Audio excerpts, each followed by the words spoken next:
राधाराणी लागे महाराणी लागे मने घारो हारो यमुना जीरो पाणी लागे।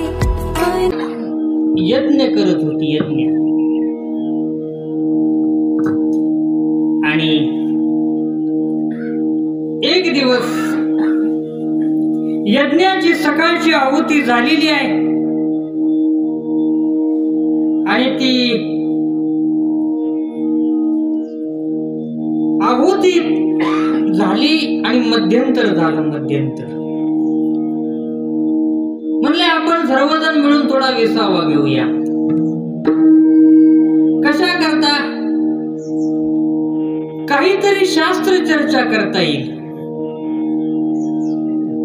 भगवंताचं नाम सोडून ज्याची वाणी काही बोलत नाही त्याला साधक, त्याला साधू, त्याला संत, त्याला महात्मा असं म्हणत असते। आपण काहीतरी शास्त्र चर्चा करू, आपापसामध्ये बोलू। याच्या करता आहुतीच्यासाठी थोडा विराम पडला आणि एवढ्या वेळामध्ये एक सुंदरस साजीर छोटस बालक किशोरवयीन अवस्था तिथून जात असताना दिसतंय आणि एवढ्या वेळामध्ये शौनकजी त्या चर्चेतून उठले आणि धावत धावत धावत त्या बालकाकडे गेले आणि गेल्याच्या बरोबर त्या बालकाला साष्टांग दंडवत। मोठी माणसं लहान्यांनी तसं वागावं म्हणून तसं वागत असते। येथ वडील जे आचरती त्यांनी काहीतरी दंडक घालून द्यायचा असतो आणि हे त्या बाकीच्या ऋषींनी बघितलं आणि बघितल्याच्या नंतर दोन गोष्टी झाल्या। एक गोष्ट बऱ्याच दोन भाग पडले, त्याच्या दोन पार्टी।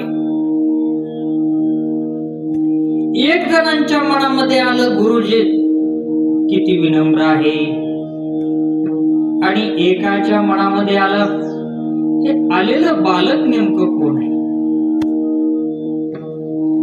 विनम्रतेच्यासाठी जास्तीत जास्त दोन हात जोडून गुरूंनी मान खाली केली असती, पण ज्या अर्थी साष्टांग दंडवत घातला त्या अर्थी ते दिसायला जरी लहान असले तरी ते असायला लहान नाही, ते मात्र नक्की आहे।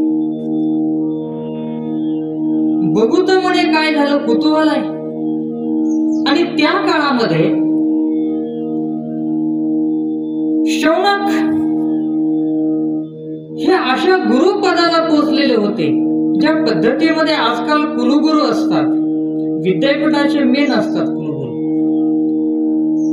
तसं त्या काळामध्ये भारतवर्षातून अनेक साधक मंडळी शौनकांच्याकडे धर्मशास्त्राचं अध्ययन करण्यासाठी जात असत आणि विद्यार्थ्यांनी बघितल्याच्या नंतर थोडं आश्चर्य वाटणं साहजिकच आहे।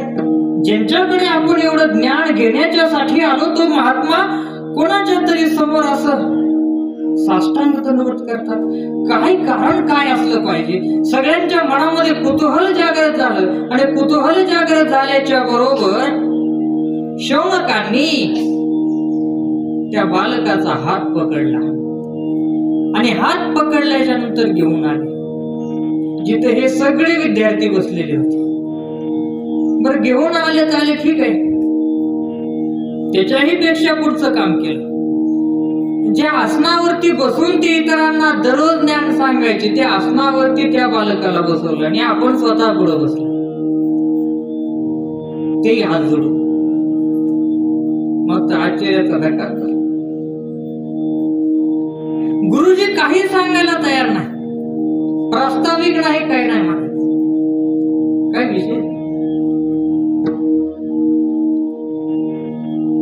ज्या पद्धतीनं काल्याच्या कीर्तनामध्ये रामकृष्ण बाबा आले तस तुम्हाला समजलं, फक्त त्यांना माहिती।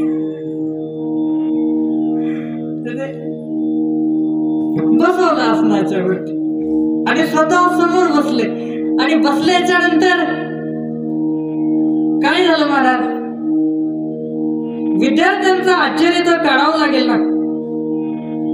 आणि विचारल्याच्या नंतर जो उत्तर देतो तो गुरु कसला, ज्याला विद्यार्थ्याकडे बघितलं की कळतं त्याच्या डोक्यामध्ये काहीतरी प्रश्न पडलाय. जो प्रश्न विचारायची वाट बघत नाही त्याला गुरु म्हणतात.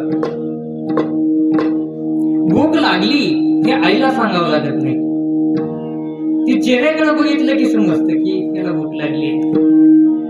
तसं शिष्याच्याकडे बघितल्याबरोबर गुरुला कळतं याला काहीतरी आवश्यक विशेष खुराक गरज आहे. मग त्यावेळेस बोलायला सुरुवात करतात. सूत सूत महापा, सूतजी तुम्ही सामान्य नाही, आता नाम उल्लेख केला. महर्षी वेदव्यासांचे तुम्ही पटशिष्य आहे आणि नुसते शिष्य नाही आहेत.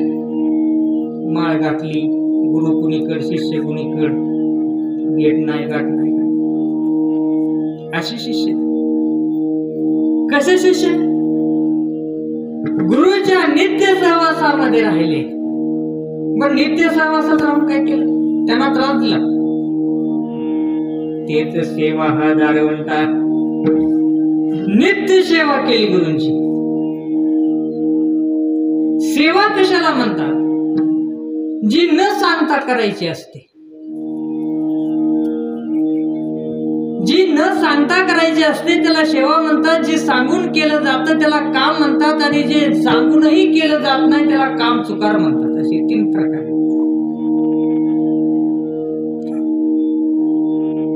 जे सांगूनही ऐकलं जात नाही, ऐकलं जात परंतु कान निराळी टाकलं जातं. कान निराळी त्याला म्हणायचं काम चुकार.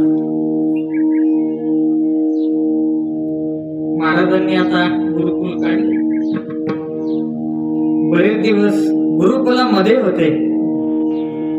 त्यांच्या बॅच पासून मला बरेच माणसं माहिती, त्यातले बरेच असे होते. परंतु महाराजांनी गुरुसेवा काय असते करून दाखवलं, जगून दाखवलं. गुरुची सेवा सूची तुम्ही केली आणि त्या सेवेच्या माध्यमातून तुम्हाला जे फल प्राप्त झालं ते फल म्हणजे ज्ञान. गुरुच्या सेवेनं जे प्राप्त होतं त्याला ज्ञान म्हणतात. गुरुच्या जवळ राहून काम चुकारपणा करून जी शब्दाची फक्त ओळख होते त्याला माहिती म्हणतात. त्या माहितीचं रूपांतर ज्ञानामध्ये होण्याच्या करता सेवेची गरज आहे.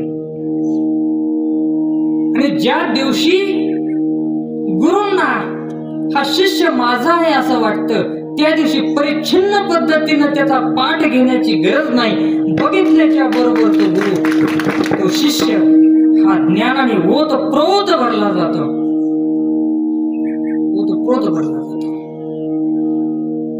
सूतजी तुम्ही व्यासांच्या समवेत राहिलात. व्यास म्हणजे भगवंताचे साक्षात ज्ञानावतार. बरं शिकलात म्हणले तिथून. मग काय वाटायचंय का नाही, वाटण्याच्या करताच आहे. मग सांगा ना आम्हाला